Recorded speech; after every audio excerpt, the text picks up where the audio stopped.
Congratulations on passing the phone certification. Ready for the next level?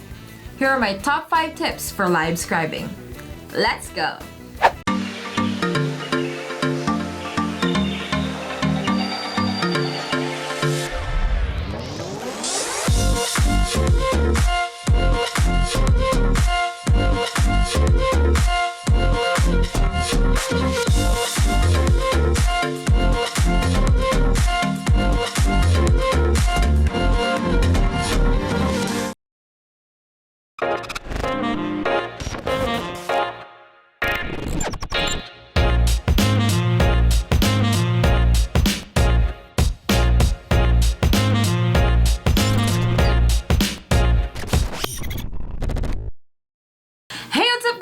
This is Fab, your fabulous virtual assistant, and today I will be giving my top 5 tips to help you prepare for your live scribing certification. But before that, if you like this video, please give it a thumbs up, subscribe to my channel, and hit that notification bell so that you won't miss any future video like this. HELLORACHE is continuously hiring HVAs on a daily basis. So go ahead and apply now using the link below, and don't forget to add Fabb Lagas in the application form. Also, earn $25 if you sign up to Payoneer using my link down in the description box. Okay, first, what is a medical scribe? So, in definition, a medical scribe is a paraprofessional who specializes in charting physician-patient encounters real-time, such as during medical examinations. You may confuse it with medical transcription, so let's differentiate the two. So first, medical transcription uses voice recording of the physician, as to medical scribing where you can actually see the physician-patient interaction, because you will be with them during the encounter. With that said, medical transcription can be done anytime compared to medical scribing where you follow the physician's schedule.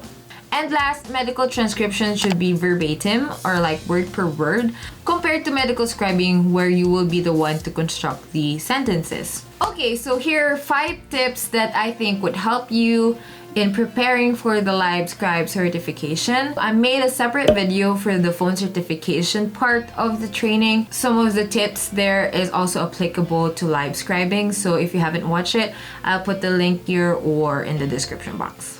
Okay, so live scribing tip number 1. Download Grammarly. As I have said a while ago, you will be the one to construct the sentences in medical scribing. The last thing that you would want to be thinking about is grammar. Luckily, there's Grammarly where you can add it in the Google Chrome or other apps, I think. Take note, it's not always right, so you still need to have knowledge about grammar, but you know, it's still good because there's someone who double checks, triple checks your work for you while you're more focused in constructing the sentences.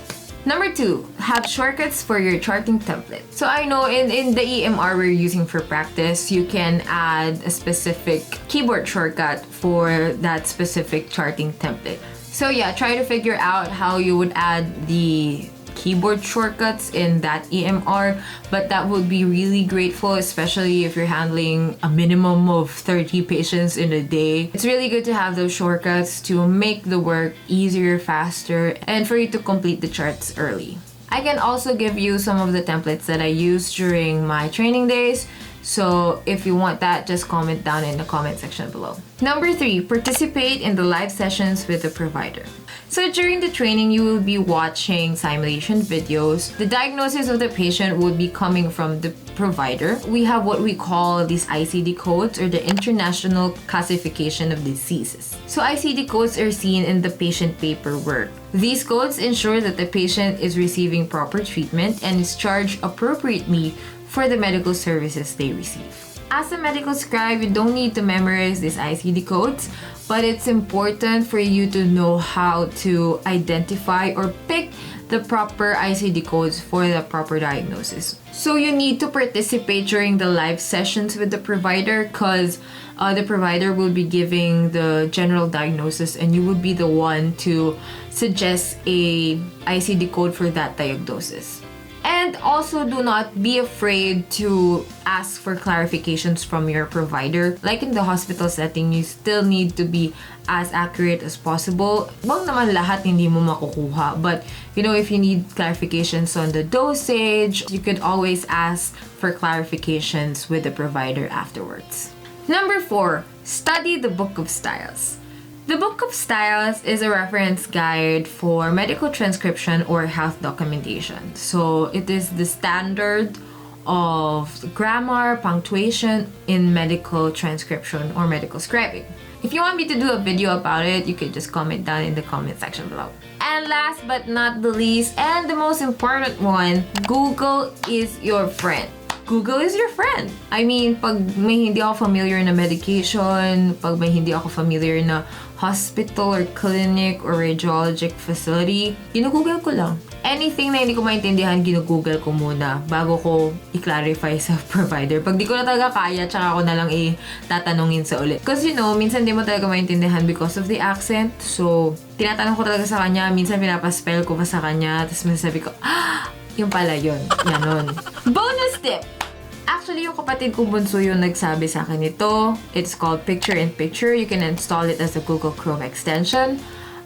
Basically, what it does is it gets the video, it makes the video pop out of the original casing or the original tab. Namit ko to during my live certification. Hindi naman kailangan, but gusto ko kasi malaki yung screen ng EMR na ginagamit natin. And that's it, guys! Thank you for watching this video. If you like it, give it a thumbs up. Share it to your co-trainees. Again, thank you for watching this part of this video. Hope to see you on the next one. Stay fabulously brave and beautiful.